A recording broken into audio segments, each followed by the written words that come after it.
Formal royal ceremonies have always been more than protocol. They are moments when history, power, and beauty meet, allowing members of the royal family to express their status through exquisite fashion and priceless jewels. The soft rustle of luxurious fabrics, the glitter of gemstones, and the flashes of cameras create an atmosphere that feels almost timeless. On November 7th, London witnessed such a moment at the state opening of Parliament. King Charles III and Queen Camilla attended the ceremony for the first time during their reign, and all eyes were drawn to the Queen. Instead of wearing a crown, Camilla chose a breathtaking diamond diadem to accompany her ceremonial robe and coronation gown, a jewel rich with centuries of royal history. The diadem was created in 1820 by the renowned jewellers Rundell, Bridge and Rundell for King George IV. Crafted from silver, gold, diamonds and pearls, it was first worn by the king at his coronation in 1821. Yet, from 1831 onward, the diadem became exclusively associated with royal women, beginning with Queen Adelaide. Queen Victoria later made the diadem one of her favourite pieces, declaring it a true crown relic. It was then worn by Queen Alexandra, Queen Mary, and eventually adjusted for Queen Elizabeth, the future Queen Mother. While she preferred her coronation crown, her daughter, Elizabeth II, revived the diadem's fame, wearing it frequently, including at her coronation in 1953. Proving that true elegance never fades with time, the Duchess of Gloucester made a memorable appearance, wearing a magnificent heirloom tiara with a remarkable royal history. Though she was not born into the royal family, Birgitte, Duchess of Gloucester, possesses a jewellery collection that rivals those of queens, refined, historic, and breathtaking. At a state banquet held in Windsor Castle, the Duchess chose one of the most striking pieces in her collection, the Indian-inspired Cartier tiara. Recently, this exceptional jewel had been loaned to the Victoria and Albert Museum as part of a special exhibition dedicated to the legendary house of Cartier, making its appearance at the banquet even more meaningful. The tiara originally belonged to Princess Marie-Louise, a granddaughter of Queen Victoria and the daughter of Princess Helena. According to the respected royal jewellery source, the Court Jeweller, the tiara was crafted by Cartier using pearls, sapphires and diamonds. Interestingly, it was first created for Beatrice Forbes, Countess of Granard, before being acquired by Princess Marie-Louise for the coronation of King George VI and Queen Elizabeth in 1937. Princess Marie-Louise later wore the tiara again at the coronation of Queen Elizabeth II in 1953, securing its place in royal history. After her death, the jewel passed to Prince Richard, Duke of Gloucester, and eventually became part of Birgitte's personal collection. For the Windsor banquet honouring guests from Germany, the Duchess paired the historic Cartier tiara with an elegant red gown. The result was a flawless blend of tradition, grace, and timeless royal style, a moment that reminded everyone that heirloom jewels carry stories as dazzling as their sparkle. 2024 marks a remarkable milestone. Archduchess Maria Astrid of Austria has celebrated her 70th birthday. In honor of this special occasion, it is the perfect moment to admire one of the most dazzling treasures associated with her, the breathtaking Luxembourg aquamarine tiara. The tiara is part of an exquisite aquamarine parure that also includes a necklace, earrings, and several bracelets. While the exact origins of the set remain uncertain, it is widely believed that these elegant jewels were a wedding gift in 1953 to Belgian Princess Josephine Charlotte upon her marriage to Jean, Grand Duke of Luxembourg. Grand Duchess Josephine Charlotte wore the aquamarine parure on many significant occasions. She famously paired it with her Belgian tiara during an official visit to Luxembourg in 1959, and later wore it to the wedding of Juan Carlos of Spain and Princess Sofia of Greece in 1962. During the 1970s, she often chose the bracelet, styled as a bandeau tiara, for formal events. Maria Astrid herself appeared radiant, wearing the aquamarine tiara, at a state banquet held at the Grand Ducal Palace in 1976, welcoming official guests to Luxembourg. Over the years, the tiara has also been worn by other royal women, including Grand Duchess Maria Theresa during official visits in 1983 and 1992, Princess Sibylla at the Norwegian state visit in 1995, and Princess Tessie, who paired the aquamarine earrings with a vine-shaped tiara for the National Day Gala in 2016. The parure continued to shine across generations. In 2012, Princess Margaretha of Liechtenstein wore the aquamarine bandeau tiara to the wedding of hereditary Grand Duke Guillaume. More recently, the jewels have adorned Grand Duchess Stephanie and, in 2024, Grand Duchess Maria Theresa herself. The glow of these aquamarines tells a story of continuity, heritage, and timeless royal elegance, a family treasure certain to dazzle for many years to come. Queen Victoria Eugenie of Spain, born at Battenberg and the great-grandmother of today's King Felipe VI, had an extraordinary passion for jewellery. Her love for precious stones was almost legendary. In Spain, stories still circulate about Queen Ina surrounding herself with her favourite diamonds during illness, believing their sparkle lifted her spirit and eased dark thoughts. While others relied on medicine, she trusted beauty, and perhaps there is a certain wisdom in that. A devoted and knowledgeable collector, Queen Ina passed many of her treasured jewels down through the Spanish royal family. Even today, pieces from her collection appear in the jewellery wardrobes of Queen Sophia and Queen Letizia. Yet one remarkable creation stands apart, a jewel whose fate remains a mystery. This is the elusive Garland bandeau tiara. Commissioned from Cartier in 1927, the tiara was a masterpiece of Art Deco elegance. It consisted of two diamond garlands shaped like laurel leaves. One formed a horizontal base, while the second wrapped delicately around it, creating airy diamond loops that shimmered with movement and light. Cartier later produced a similar bandeau for Countess Marianne Bernadotte, suggesting the design was both admired and rare. Curiously, photographs show Queen Ina wearing the Garland bandeau as early as 1923, styled low across her forehead and paired with her petite Anserena diamond crown. She completed the look with a royal mantle, mantilla, and the sash of the Order of Queen Maria Luisa, a vision of regal splendour. After Queen Victoria Eugenie's death, the bandeau tiara vanished without a trace.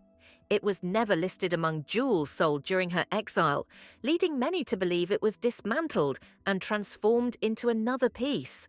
Which one? History remains silent. One can only hope that someday this diamond garland will reappear, once again crowning a Spanish queen and restoring a lost chapter of royal brilliance. The magnificent Plunket tiara, the jewel Queen Elizabeth II wore by pure chance.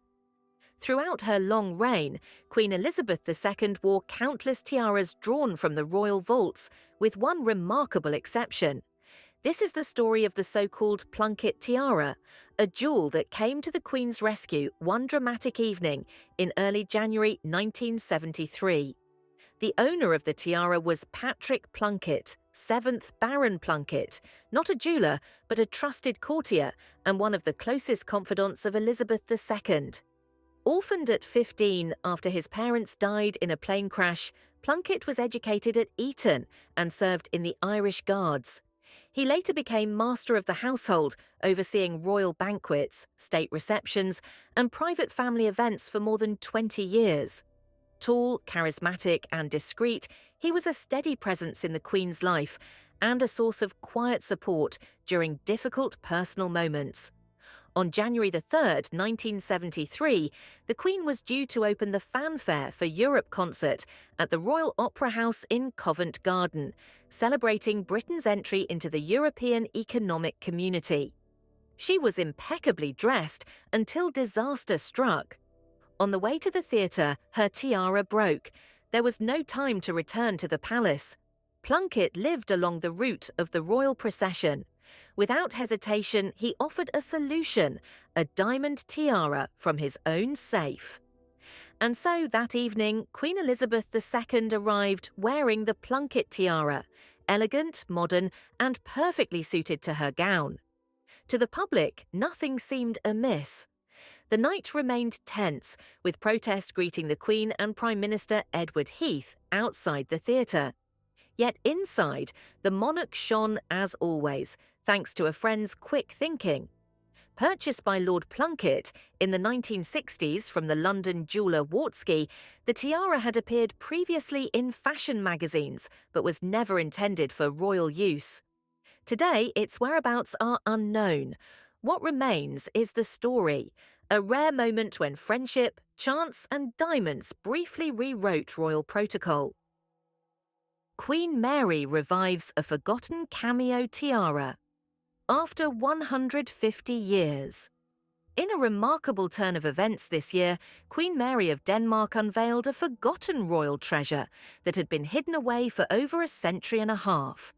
This exquisite piece, a cameo tiara once belonging to Queen Caroline Amalie, had been kept in relative obscurity for 150 years, stored away in the Museum of Amalienborg Palace.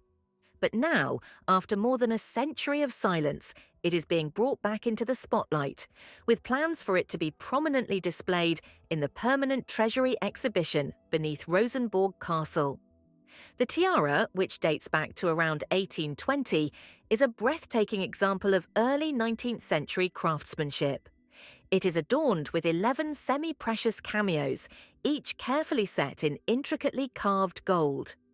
The cameos, showcasing profiles of notable figures, were souvenirs collected during a trip to Italy by Prince Christian, later to be King Christian VIII, and his wife, Queen Caroline Amalie. This trip, which took place between 1819 and 1821, was a significant event in the royal couple's lives, and it had a profound impact on their royal collection. The design of the tiara is a beautiful reflection of the neoclassical style that dominated the period. Unlike the more ostentatious diamond tiaras of the time, this one was designed for more everyday use, its elegant simplicity making it perfect for daily royal duties. It served as an understated yet regal piece, a stark contrast to the larger, more flamboyant jewels that were becoming fashionable at European courts. There are a few other examples of cameo-adorned tiaras from the Napoleonic era, but none quite like this. One of the closest relatives to this piece is the golden bandeau, worn by Princess Astrid of Norway, also created around the same time. However, the Danish tiara is unique in its composition. Its design focused not just on beauty, but on personal meaning and royal heritage. Interestingly, despite its historical importance, Queen Caroline Amalie herself was never photographed or painted wearing this tiara. Nevertheless, she made other significant contributions to the Danish royal collection, including the creation of several spectacular parures. Among her most notable pieces were the Danish emerald parure, the diamond coronation parure, and the pearl ruby coronation set, which remain key components of the royal collection today. After Queen Caroline Amalie's death in 1881, the tiara passed down to her niece, Queen Louise. It remained a part of the royal collection but was rarely used. Although it was never worn as a formal piece, the tiara was not completely forgotten. It was placed on display at the Amalienborg Palace Museum, where it largely remained hidden from public view, overshadowed by other, more famous pieces in the collection.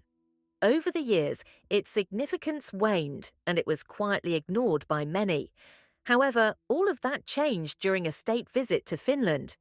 In a rare and powerful gesture, Queen Mary of Denmark chose to wear the tiara during a gala banquet hosted by Finnish President Alexander Stubb at the Presidential Palace in Helsinki. The tiara was paired with Princess Wilhelmina Marie's bracelet and the jewels from Countess Dana's parure, all of which carry their own deep history and royal significance. This choice by Queen Mary was far more than just a fashion statement. it was a powerful tribute to the continuity of Denmark's royal legacy and its rich history. Queen Mary's decision to wear the Cameo tiara, along with the other historic pieces, became an unforgettable moment in the world of royal jewels. It demonstrated not only a personal connection to Denmark's history, but also a deep respect for the craftsmanship and symbolism embodied in each piece. The tiara's revival in such a public manner brought it back to life in a way that no one could have anticipated, reminding us all of the importance of preserving cultural heritage. Following this significant event, it was announced that the tiara would no longer remain in the Amalienborg Palace Museum. Instead, it will be moved to the treasury beneath Rosenborg Castle, where it will be displayed as part of Denmark's National Heritage Collection. The tiara's new home is fitting, as Rosenborg Castle is already home to many of Denmark's most famous royal treasures.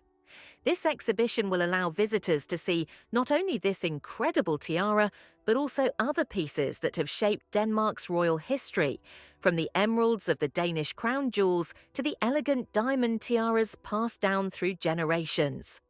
This move to Rosenborg Castle will also make the tiara more accessible to scholars and experts. They will be able to study the intricate details of its design, examining the cameos and the gold setting more closely than ever before. It will undoubtedly spark new discussions about the history of royal jewellery in Denmark, particularly in the early 19th century, and could lead to the discovery of new details about its creation and original significance. The public display of this tiara also represents a deeper connection between Denmark's past and present. As part of the royal collection, the tiara stands as a testament to the continuity of the Danish monarchy, which has remained a key institution in the country's history. The choice to bring it out of obscurity and into the spotlight is an act of honouring the past, while also ensuring that it remains relevant for future generations. It's also worth noting that Queen Mary's choice to pair the Cameo tiara with other royal pieces, such as the bracelet from Princess Wilhelmine Marie and the Countess Dana jewellery, was a carefully considered move. It wasn't just about showcasing one piece, but about creating a narrative of royal history. Each piece of jewellery told its own story, and together they formed a coherent picture of Denmark's rich cultural legacy. The unveiling of the Cameo tiara and its subsequent move to Rosenborg Castle is a significant moment in the history of Denmark's royal collection. It not only breathes new life into a forgotten treasure, but also reaffirms the role of the Danish monarchy as a steward of cultural heritage. Visitors to Rosenborg Castle will have the rare opportunity to see this beautiful piece of jewellery in person, gaining a deeper understanding of Denmark's royal history and the craftsmanship of the early 19th century. Queen Mary's decision to revive this tiara was more than just a gesture of nostalgia. It was a powerful reminder of the enduring legacy of the Danish monarchy and the importance of preserving history for future generations. And for all who visit Rosenborg Castle, the Cameo tiara will now be a stunning symbol of continuity, beauty, and royal heritage. A symphony of rare colour, the magnificent Peridot parure of Archduchess Henriette of Austria. It has been a long time since something truly monumental captured our full attention, something so grand it quite literally takes your breath away. Today is exactly such a moment. We are diving into a masterpiece of royal luxury, a breathtaking diamond parure adorned with extraordinary peridot gemstones of an almost unreal olive green hue. Known as the Peridot parure, this is the only known royal jewellery set in which this luminous mineral takes centre stage. The parure dates to around 1825 and is traditionally attributed to the celebrated court jeweller Jakob Heinrich Köchert, who served the Austrian imperial family for many years.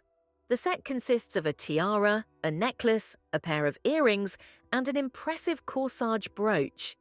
Executed in the refined Georgian style, each piece features monumental dark olive green peridots framed by scrolling settings encrusted with rose-cut and cushion-cut diamonds. The jewels are mounted in silver and yellow gold, a hallmark of high jewelry from the early 19th century. The tiara is particularly striking. Its design resembles a delicate vine of grape leaves shimmering with white diamonds. At its heart sit 5 step-cut peridots, each set individually, with their size gradually decreasing from the center toward the edges of the crown. The tiara can be further transformed by adding 7 detachable pendants from the necklace, which may be mounted vertically above the frame, dramatically enhancing its presence. The necklace itself is a graduated chain of 10 octagonal cut peridots, each surrounded by diamonds, and diminishing in size toward the clasp. A fringe of 7 detachable pear-shaped pendants hangs from the lower edge, the very same pendants that can be repurposed for the tiara, showcasing the versatility and ingenuity of the design. The girandole earrings and the corsage brooch echo the floral motifs seen throughout the set. Both are composed of clusters of peridots and diamonds crowned with diamond blossoms and leaves. The floral elements of the earrings are removable, as are the 3 pear-shaped drops on the brooch, further emphasizing the adaptability of the parure. As with many great royal jewels, the Peridot parure carries a compelling personal history. Its first owner was Archduchess Henriette of Austria, born Princess Henriette of Nassau-Weilburg. Her husband, Archduke Charles, was a famed field marshal who fought against Napoleon. Despite their significant age difference, the marriage was harmonious and produced 7 children over 14 years. Contemporaries described Henriette as captivating, endlessly graceful, and impeccably dressed, like an illustration from a fashion magazine. She had dark hair, intelligent black eyes, and a warm, expressive beauty. Yet she lived a rather secluded life and was rarely seen in society. Archduke Charles, deeply devoted to his wife, showered her with magnificent jewels. The Peridot parure was among his most lavish gifts. Tragically, Henriette died at just 32 from pneumonia, complicated by scarlet fever. The jewels later passed down through the family and ultimately became associated with Archduchess Isabella of Austria, wife of Archduke Friedrich. Isabella was famously photographed wearing the parure at one of the final grand ceremonies of the Habsburg Empire, the coronation of Emperor Charles I in December 1916. Isabella herself was a formidable figure. Though not born into one of Europe's great dynasties, she was determined to secure her place in high society. Ambitious and politically astute, she formed alliances, stirred intrigue, and made powerful enemies, most notably Countess Sophie Chotek, whom Archduke Franz Ferdinand chose as his wife, shattering Isabella's dynastic ambitions. After the fall of the Habsburg monarchy, the parure was eventually sold. For decades it lay forgotten in a bank vault, only to be rediscovered near the end of the 20th century. In 2001, it was acquired by the renowned jewelry firm Fred Leighton. The jewels briefly returned to the spotlight when actress Joan Rivers wore the necklace and earrings to the Golden Globe Awards. Parts of the parure were later sold at auction, while the whereabouts of the tiara and necklace remain uncertain. Some sources suggest they may now reside in China. One can only hope that one day the Peridot parure will be reunited in its entirety, and, more importantly, that it will not be hidden away. Such extraordinary beauty was never meant to be locked in darkness. Luxury beyond imagination, the diamond tiara of the Duchess of Wellington. The state opening of Parliament in the United Kingdom is, at its core, a formal constitutional procedure. Yet, at the same time, it is one of the most visually striking ceremonial events in British public life. Every gesture, every word, and every movement has been refined over centuries. It is a living fortress of tradition, carefully preserved by monarchs and members of the highest aristocracy. And if there is one occasion where society ladies are expected to shine in all their splendour, this is undoubtedly it. At the latest state opening, all eyes were drawn to Princess Antonia Elizabeth Bridget Louise Mansfield, the Duchess of Wellington. As the wife of Arthur Charles Wellesley, the 9th Duke of Wellington, she appeared in the House of Lords wearing an elegant ceremonial gown and a dazzling selection of jewels. But one piece, above all others, commanded attention. A spectacular diamond tiara formed as a complete circlet, radiant and commanding in its presence. The history of this legendary jewel stretches back to the second Duchess of Wellington, Lady Elizabeth Hay. Her position at court was exceptional. She served as Mistress of the Robes, a role that demanded impeccable appearance and unquestionable magnificence. To fulfill her duties, Lady Elizabeth selected only the rarest and most precious adornments. Among them, the diamond tiara became her signature piece, worn frequently at court.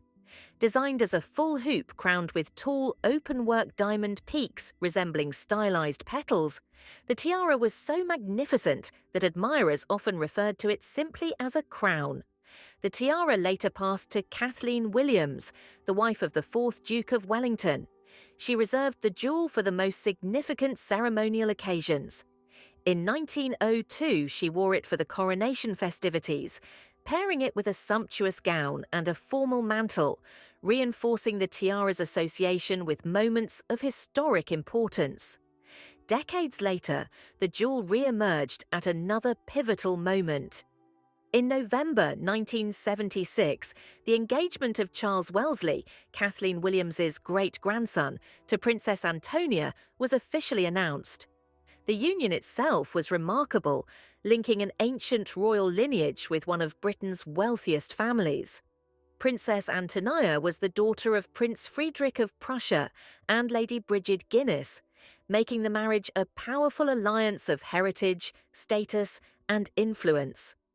On her wedding day, Princess Antonia walked to the altar wearing the legendary diamond tiara, which held her delicate veil in place. It is widely believed that the tiara was lent to her specifically for the ceremony by her future mother-in-law, Diana McConnell. The jewel's regal silhouette transformed the bride's look into something truly majestic, blending dynastic history with modern elegance. In 2014, Charles and Antonia formally became the Duke and Duchess of Wellington. Their close friendship with King Charles III and Queen Camilla continued, and the couple even welcomed the royal pair into their London residence for a grand event commemorating the victory at Waterloo. On that occasion, Duchess Antonia once again greeted her distinguished guests wearing the famous diamond tiara, a symbol of continuity, loyalty, and aristocratic heritage. Most recently, on November 7th of this year, during the latest state opening of Parliament, the world was once again treated to the sight of Duchess Antonia adorned in this extraordinary family treasure. She paired the tiara with a magnificent diamond necklace that elevated the ensemble to breathtaking heights. The stones were astonishing in size, diamonds as large as ripe grapes, catching the light with every movement and leaving spectators visibly awestruck. The Duchess of Wellington's diamond tiara is more than a jewel. It is a living artifact of British ceremonial life, passed through generations of remarkable women, each reinforcing its legacy.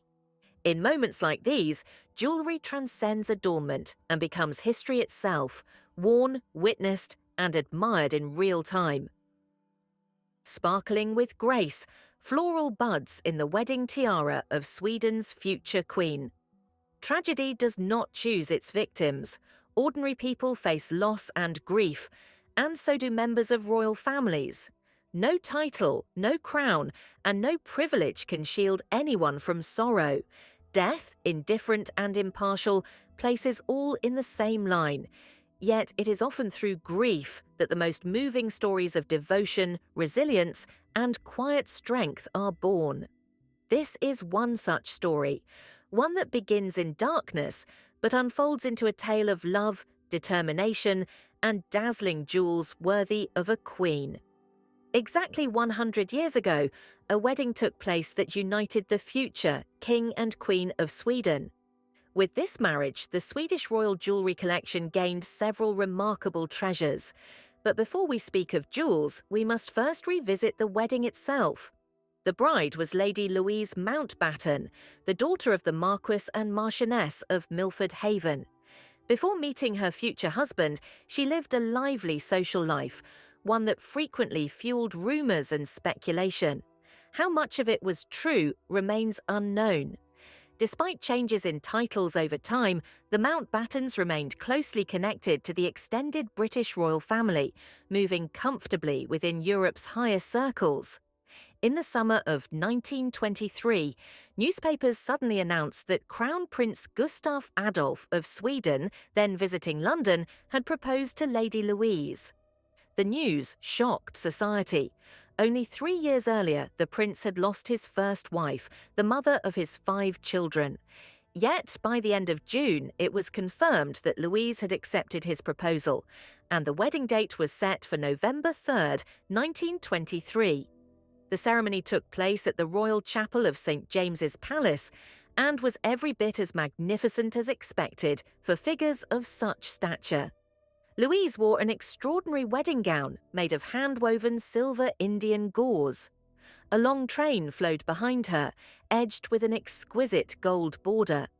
At the waist, the dress was adorned with a dramatic sculptural knot composed of clustered floral buds. In her hands, the bride carried a bouquet of delicate lily of the valley, said to have been gathered especially for the occasion from her own garden. Her veil was equally exceptional. The fine lace veil had originally been commissioned in 1860 by Queen Victoria for her daughter. For Louise's wedding, it was personally lent to her by Grand Duke Ernst Ludwig, a gesture rich in historical and emotional significance. Rather than wearing a traditional tiara, the future Queen of Sweden chose an unconventional and striking headpiece. She appeared wearing a small Russian-style kokoshnik, designed to secure the veil while offering a softer, more romantic silhouette. The ornate framework was wrapped in the finest tulle and covered with sparkling, jewel-like floral buds. This alternative wedding tiara, worn by Louise on her wedding day, is still preserved today in the Royal Armoury at the Royal Palace in Stockholm. After their honeymoon, Gustaf Adolf and Louise settled in Sweden and embraced their royal duties. At first, life seemed calm and harmonious. But in May 1925, tragedy struck once again. The couple lost their only child, a daughter who was stillborn. The loss was devastating, yet it bound them even closer together. Through shared grief, they remained united and devoted to one another for the rest of their lives. In October 1950, they ascended the throne as King and Queen of Sweden. Louise stood firmly beside her husband, offering unwavering support until her death in 1965. Their marriage became a quiet symbol of dignity, loyalty, and endurance. The story of Queen Louise's wedding tiara is not just about sparkling gemstones or exceptional craftsmanship. It is a story about choice, character, and resilience. The floral buds that shimmered beneath her veil symbolized hope, renewal, and grace, qualities that would define her life as queen. And today, that luminous headpiece remains a silent witness to a love story forged through both joy and profound loss. Diamonds outshone happiness, the lavish wedding of the Countess of Emperies, and the absence of love. The brilliance of ancestral jewels seemed to eclipse everything else. The modern wedding of the Countess of Emperies, held among the sunlit hills of Catalonia, left behind a strangely divided impression. Conceived as a union of two powerful families, the ceremony instantly drew the attention of society columnists and fashion observers from around the world. Yet, beneath the dazzling surface of silk, diamonds, and tradition, there lingered an unmistakable sense of restraint and a noticeable lack of genuine joy. At the heart of the celebration stood the bride herself, Her wedding gown, created by a renowned Spanish couturier, embodied refined simplicity and quiet elegance. Delicate lace, meticulously embroidered with pearls, traced her silhouette and emphasized her aristocratic poise. But the undeniable focal point of her appearance was the legendary Empúries family tiara. Passed down through generations, the heirloom blazed with diamonds of extraordinary clarity, sparkling so intensely that it seemed as though stars themselves had descended to rest upon her head. And yet, despite the tiara's breathtaking beauty, many observers noted a certain weariness in the Countess's eyes. Her smile appeared carefully practiced rather than spontaneous, her movements composed but restrained. Whispers quickly spread that this marriage was less a matter of love and more a calculated alliance. Financial security, social positioning, and the strengthening of dynastic ties appeared to take precedence over emotion, leaving affection and intimacy quietly pushed aside. There was no denying the perfection of the event's organization. Guests were treated to exquisite cuisine prepared by Spain's finest chefs, while rare wines flowed freely throughout the evening. Live music filled the air, and the gardens of the historic castle were transformed into a dreamlike setting, adorned with thousands of roses. Every detail spoke of refinement, wealth, and impeccable planning. Still, something essential seemed absent. That intangible warmth, the shared happiness that typically fills the air at a wedding, never quite materialized. Instead, a subtle chill lingered beneath the celebration, as if reminding everyone present that behind diamonds and satin often lie ambition, obligation, and careful calculation. Society chroniclers, of course, examined every detail.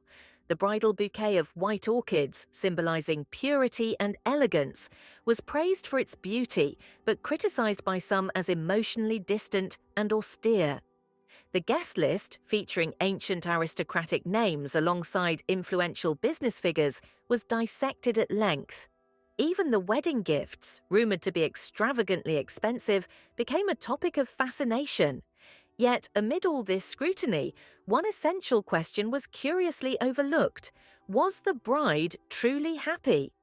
Behind the scenes, quiet conversations suggested that the Countess had been prepared for this marriage from a very young age.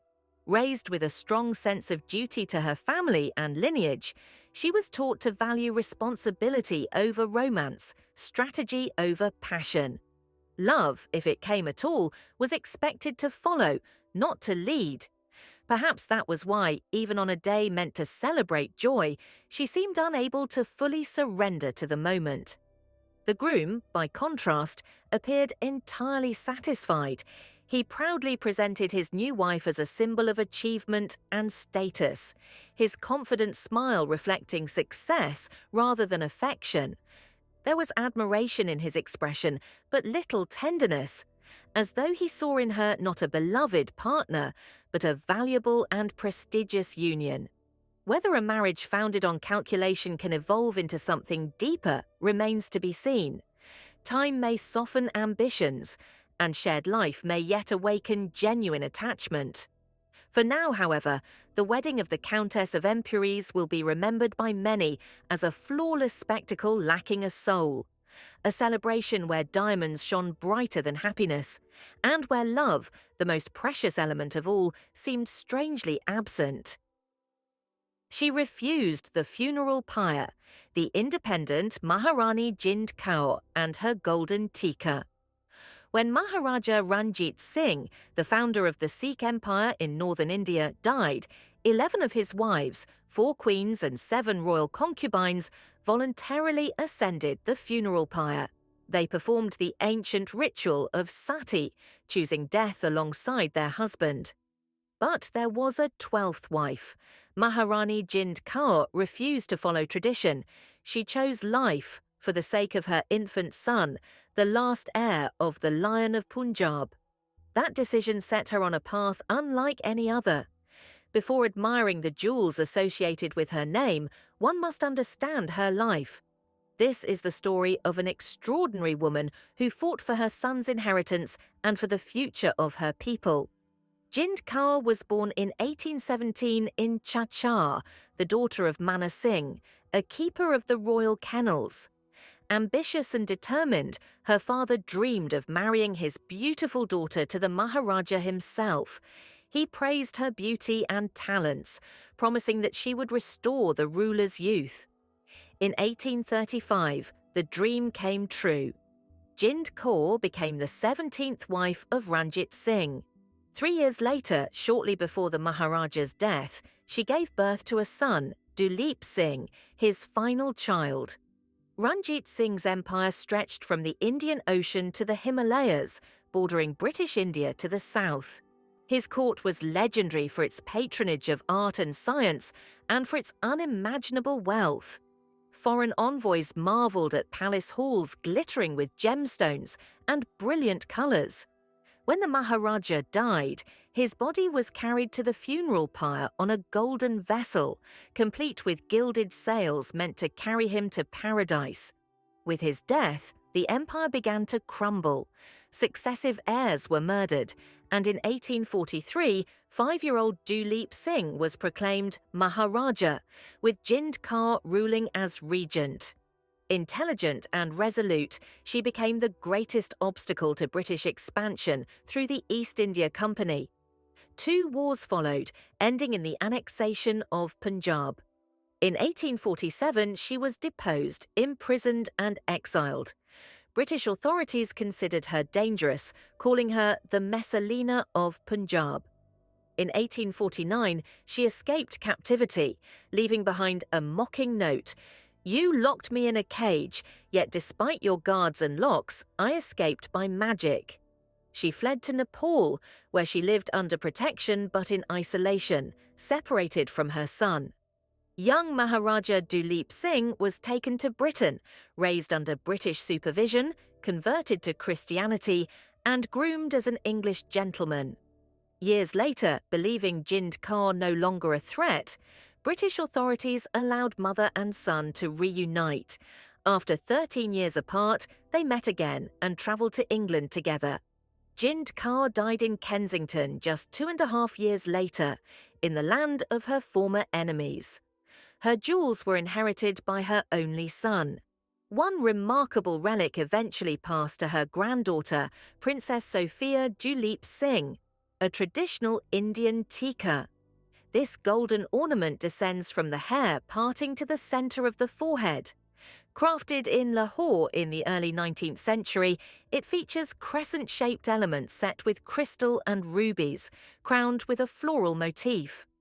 Pearl fringes and delicate gold leaves frame each tier, creating a jewel both regal and deeply symbolic. Princess Sophia inherited many treasures from her grandmother: diamond rings, ruby and spinel necklaces, and bags of loose pearls. A passionate political activist, she was repeatedly fined for participating in protests. Her jewels were confiscated more than once, only to be discreetly bought back by friends and returned to her. Sophia left no heirs.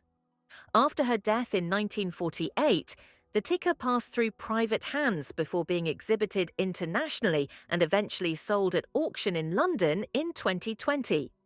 Its current whereabouts remain unknown. The golden tika is more than an ornament. It is a silent witness to defiance, survival, and female power, a reminder of a queen who chose life over fire and history over silence.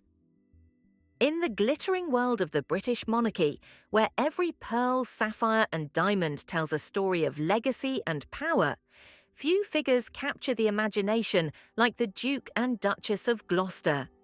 While the world often marvels at Catherine, Duchess of Cambridge, or Meghan, Duchess of Sussex, there exists a quieter fascination with those who walk in the shadow of grandeur, but with a style and elegance all their own. Enter Princess Birgitte, a commoner whose grace and poise have made her a beloved figure among Windsor enthusiasts, a duchess whose life intertwines tradition, duty, and the subtle sparkle of jewels that speak of history. To understand her story, one must first glance at the lineage of the Duke of Gloucester. He was the third son of King George V, a monarch whose striking resemblance to Nicholas II of Russia still sparks conversations among historians and enthusiasts. On his 28th birthday, this third son received a gift that would shape his destiny, the title of Duke of Gloucester. The world wars, with all their upheavals, changed the royal marital landscape, making it possible for members of the House of Windsor to marry outside the rigid circles of German princesses, embracing noble women from other lands. Marriages that preserved both title and dignity, yet allowed for a personal choice that would leave lasting impressions on the family. In 1935, the Duke of Gloucester married Lady Alice Christabel Montague Douglas Scott, a woman of noble lineage in her own right. Their union marked not just a blending of powerful families, but the subtle interweaving of wealth, taste, and a shared understanding of duty. Their children, particularly the younger son Richard, were born into a world of expectations, titles, and inherited grandeur. Yet even among such opulence, life was not immune to tragedy or the whims of fate. Richard's elder brother, William, a daring aviator, tragically passed away, leaving Richard as the heir to his father's title. Yet it is not merely titles that define a royal life. It is the adornments, the jewels, the quiet symbols of continuity and elegance. The House of Windsor is renowned for its collection of tiaras, rings, brooches, and necklaces, each piece steeped in history and personal significance. For the young Richard and later his wife Birgitte, these objects were more than decoration. They were markers of identity, tools for diplomacy, and subtle statements of personality. When they later married, the absence of an extravagant tiara or an ostentatious bridal gown was itself a bold declaration. The choice of a simple, cherished ring over a gem-encrusted heirloom spoke volumes about their values and priorities. A quiet elegance over overt display, intimacy over ceremony, personal taste over protocol. Even as a minor figure in the hierarchy of the Windsor family, Richard's life hinted at a new form of royal existence, one that balanced tradition with personal fulfillment. As the world watched, often oblivious to the subtle sparkle of their understated jewellery and the gentle elegance of their presence, the Duke and Duchess of Gloucester navigated a delicate line between visibility and privacy, duty and desire, history and personal choice. It is in these choices, in the quiet gleam of a brooch pinned just so or a modest yet striking ring on the Duchess's finger, that the story of their unique approach to royal life begins. It was in the bustling streets of London, far from palace walls, that Richard, Duke of Gloucester, met Birgitte, a young Danish commoner with a quiet charm and an unassuming elegance. She worked as a secretary at the Danish embassy, a role worlds away from the gilded halls of royalty, yet the connection between them was immediate, like two facets of the same gem-finding alignment. Their love story was not the kind splashed across tabloids. It shimmered subtly, like a delicate diamond catching sunlight in a quiet room. When the time came for their engagement, the details of their wedding reflected their personalities rather than royal expectations. Birgitte selected her own ring, a simple piece she adored, eschewing the grand, jewel-laden creations typical of royal nuptials. Richard honoured her choice without hesitation, a declaration of partnership, mutual respect, and a subtle rebellion against tradition. No tiara adorned her head, a bold departure from the norm, and her bridal attire was understated, lacking the sweeping trains and intricate embroidery often seen in Windsor weddings. In that simplicity, elegance spoke louder than extravagance. Even the ceremony itself reflected their understated values. Unlike the grand royal weddings held in London's famed cathedrals, theirs was a more intimate affair, steeped in tradition yet tempered with personal touches. The subtle gleam of Birgitte's wedding band, her minimal yet refined jewellery, and the understated decor spoke volumes. Luxury not as a display, but as an extension of personal taste and character. Every element, from the delicate earrings to the restrained necklace, whispered refinement and quiet confidence. This quiet approach to adornment was not merely aesthetic, it mirrored the couple's philosophy. Jewelry in the royal context often serves as a symbol of lineage, duty, and authority. Yet for Birgitte, these pieces became expressions of identity rather than status. She chose elegance over opulence, resonance over flashiness, a choice that quietly commanded respect and admiration. Her selections subtly communicated that a duchess could be graceful and dignified without succumbing to spectacle, that style and personality could shine brighter than inherited jewels. The early years of their marriage were, however, touched by the realities of royal life. Richard's path, initially intended to be architectural and private, was gradually redirected by duty. Yet, even as they embraced their responsibilities, attending formal engagements, representing the crown abroad, and supporting a host of charitable organizations, their approach to adornment and personal presentation remained consistent. Birgitte's jewelry, carefully chosen for both its beauty and its personal significance, became a visual metaphor for their shared values. Understated sophistication, devotion to one another, and an elegant defiance of convention. Through these choices, Birgitte's influence as Duchess of Gloucester extended beyond mere appearances. She demonstrated that in the world of royalty, where diamonds often signify rank, intelligence, taste, and subtlety could shine just as brilliantly. Her quiet sophistication set a precedent, showing that the true brilliance of a duchess lies not in the weight of her tiara or the carats of her rings, but in the way she wears them, with intention, elegance, and grace. Life as a working royal, even for those slightly removed from the immediate glare of the throne, carries a quiet intensity, a rhythm punctuated by ceremonies, visits, and obligations. For Richard and Birgitte, Duke and Duchess of Gloucester, their existence blended the expectations of their rank with the personal freedom they cherished. They moved from the promise of private life into a world where jewels were not merely decorative, but symbols of representation, diplomacy, and history. The Kensington Palace apartments, where they resided for decades, were themselves a stage for subtle displays of taste. Each room echoed with heritage, from the carefully curated furniture to the art lining the walls. And intertwined with this elegance was the sparkle of jewels, brooches worn for state visits, necklaces chosen for gala receptions, and earrings that caught the light during official photographs. In the hands of Birgitte, a brooch was not just a pin, it was a narrative, a reflection of her refined judgment and her understanding of the understated power of presentation. Even the simple placement of a pearl on her lapel or a sapphire ring on her finger spoke volumes, resonating with history and signalling respect for tradition. Their charitable work and patronages further amplified the symbolic power of these adornments. Birgitte supported over 60 organizations, often donning pieces that reflected both the dignity of her role and a personal connection to the causes. Richard, with even broader responsibilities, attended over 100 events, each time his choice of attire and subtle jewelry reinforcing the image of a committed and conscientious royal. In this sense, the jewels became instruments of communication, conveying care, attention, and continuity.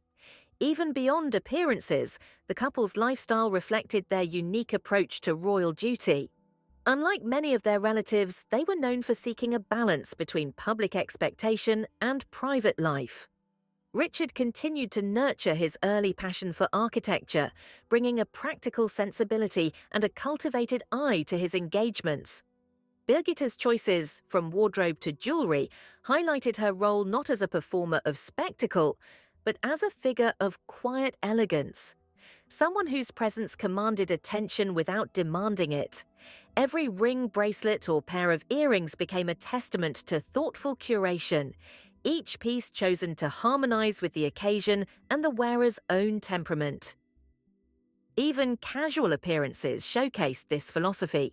When attending local functions or visiting institutions, Birgitte's attire often featured subtle gemstones, a discreet yet deliberate nod to her position.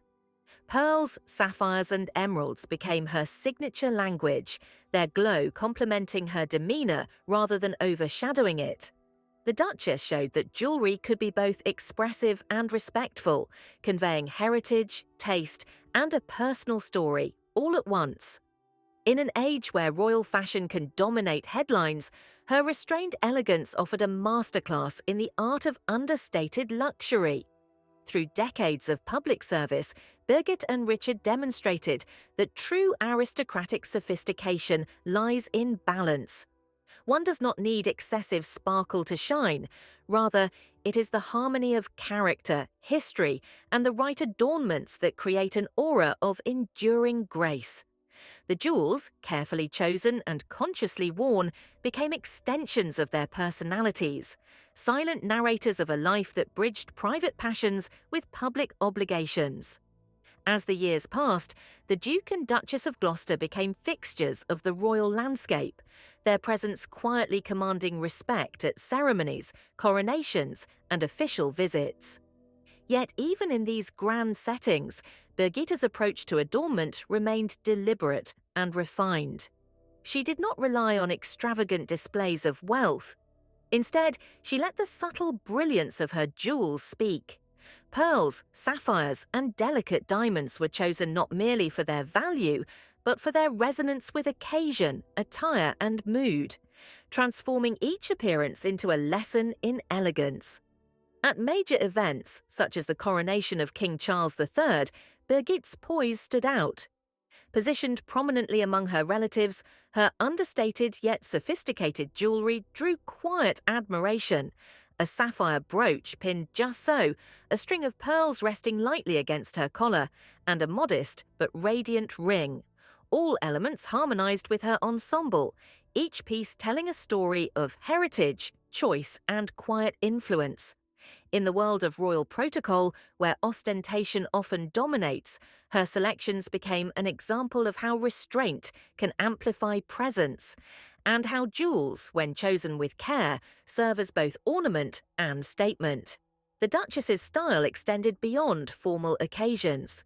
In public visits, charitable events, and informal receptions, she consistently paired functionality with refinement. Her jewelry was never ostentatious, but it was always meaningful, reflecting personal taste, commemorating milestones, or honoring the traditions of the Windsor lineage. For instance, a small family heirloom might accompany a public appearance at a local hospital, quietly linking past and present, duty and individuality. Each gem, each piece of metalwork carried a subtle narrative, bridging the history of the monarchy with the human stories they represented. Even their private life, often shielded from public scrutiny, reflected an elegant sensibility. The Gloucester residence, while serving as a hub for royal engagements, was also a place where Birgitte's personal taste shone. Jewelry was displayed and stored with care, each item appreciated not only for its craftsmanship, but for its significance within the family legacy. It was here, away from public eyes, that one could fully appreciate the depth of her understanding. That adornment is not simply decoration, but a language of culture, memory, and connection. In every gesture, every accessory, Birgitte demonstrated a keen awareness of how jewelry interacts with the perception of rank and responsibility. She proved that one does not need overwhelming opulence to embody the dignity of a duchess. A brooch worn at a precise angle, a pendant resting lightly on the neckline, or a carefully chosen ring could communicate as much as a tiara or a lavish necklace. Her approach was a quiet form of power, one that resonated with those who valued substance over spectacle and taste over showiness. Through decades of service, the Duke and Duchess of Gloucester embodied a philosophy that remains relevant. True elegance lies not in the quantity of jewels, but in their curation, context, and the confidence with which they are worn. Birgitte's choices, whether on the grand stage of coronations or in the quieter moments of official duties, exemplify a lifetime dedicated to grace, discernment, and an understanding of the understated magic of fine jewellery. As the decades rolled on, the Duchess of Gloucester became a living testament to a unique kind of royal elegance, one that transcended flash and spectacle, embracing instead subtlety, refinement, and an understanding of the stories carried by jewels. While younger royals often find themselves the subject of headlines for sartorial choices, Birgitte's style remained quietly influential. Her adornments, carefully curated rings, necklaces, and brooches, told a story not of ostentation, but of thoughtful, intentional beauty. Each piece was selected not only for its brilliance, but for the sentiment, history, and dignity it conveyed. Birgitte's approach to luxury was rooted in respect. Respect for the traditions of the monarchy, respect for her husband's legacy, and respect for her own individuality. She understood that in royal life, every object, especially jewellery, carries weight beyond aesthetics. A brooch could signify allegiance, commemorate a visit, or honour a patronage. A sapphire necklace could subtly reflect familial ties or personal milestones. In choosing what to wear, Birgitte demonstrated that even in a world obsessed with status symbols, authenticity and taste could shine brighter than any diamond. Her influence was not limited to appearances. In decades of public service, she showed that elegance is inseparable from duty. From supporting charitable organisations to attending state functions, every event became a stage on which her understated jewellery acted as silent heralds of refinement.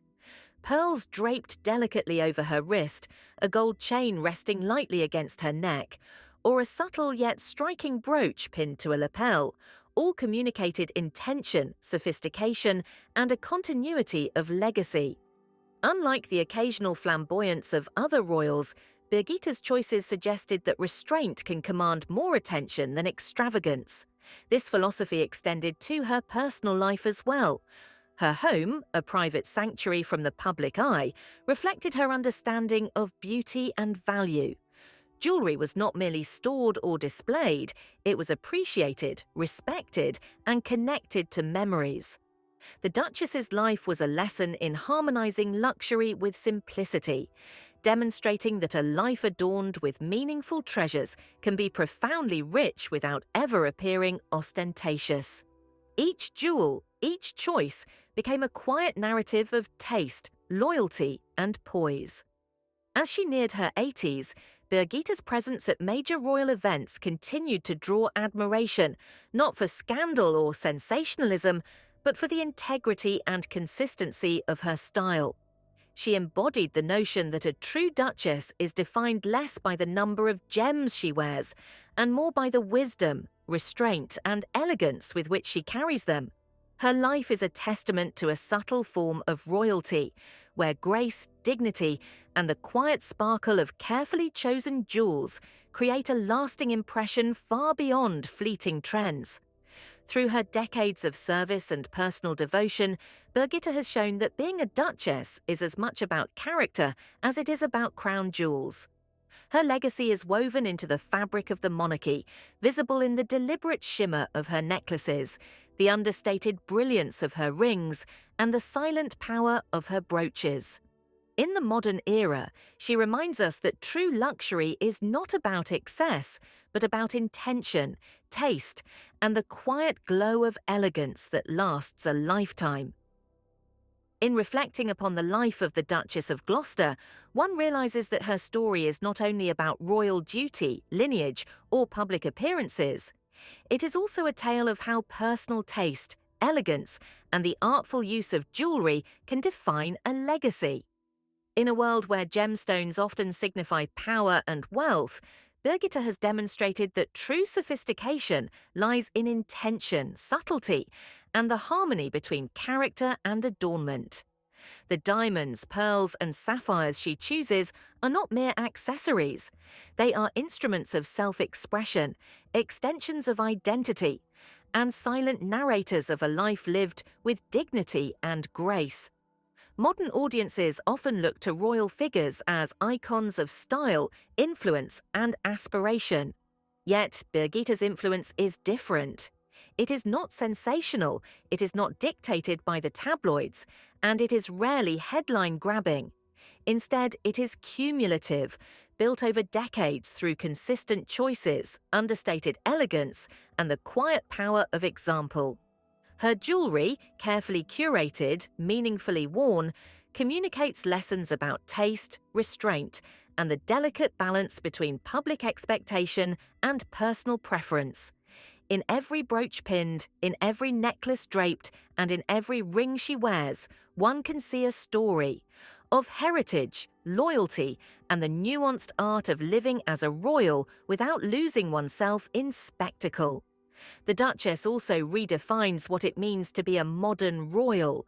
Unlike flashy displays of wealth or ostentatious ceremonies, her style emphasizes the poetry of simplicity. By choosing smaller, thoughtful pieces over massive tiaras or ostentatious jewels, she teaches a subtle but powerful lesson that the brilliance of a duchess comes not from the carats she wears, but from her poise, her choices, and the narrative she constructs around herself. Her approach allows admirers to appreciate not only the jewelry itself, but the intelligence and taste behind it. The understanding that adornment, like character, is most compelling when intentional. Moreover, her life illuminates the intersection between duty and individuality. Despite decades of royal obligations, Birgitte maintained her own voice, her own standards of elegance, and her own philosophy of adornment.